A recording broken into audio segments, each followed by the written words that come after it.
Fighting addiction, one story at a time. An exhibit is now on display at the University of South Alabama Student Center, highlighting the problem.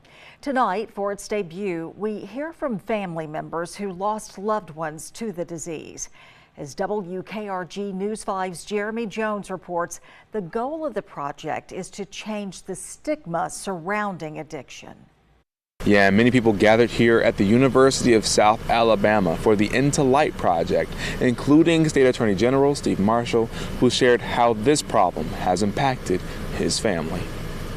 We pleaded with her to try to help deal with the problem. And that's State Attorney Steve Marshall sharing the story of how his late wife's battle with addiction that ultimately caused her to claim her life.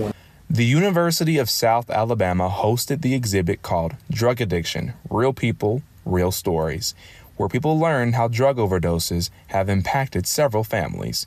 The walls of the Student Center are filled with the faces of 40 Alabamians who lost their battle with addiction, each with their own story to tell.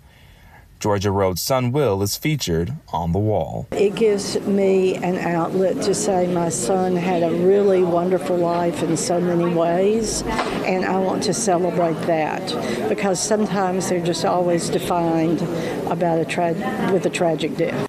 And Lori Miles with the Mobile County Sheriff's Office lost her son Harrison to an overdose in 2022, and she shares the same sentiment. This helps me. It, in a way, helps me keep his memory alive, and I love this project because the whole philosophy around it is seeing beyond the addiction and seeing the person. With a large turnout Thursday night, people like J.C. Werner are glad to see many people take the time to learn about addiction. She lost her brother to a fentanyl overdose and began the Benjamin Thomas Foundation, named after him, to help people get into rehab. She says events like these help release the stigma surrounding addiction. If we don't speak up, there will never be a change. And the exhibit will remain in the Student Center until June of 2025. Reporting in Mobile, Jeremy Jones, WKRG News 5.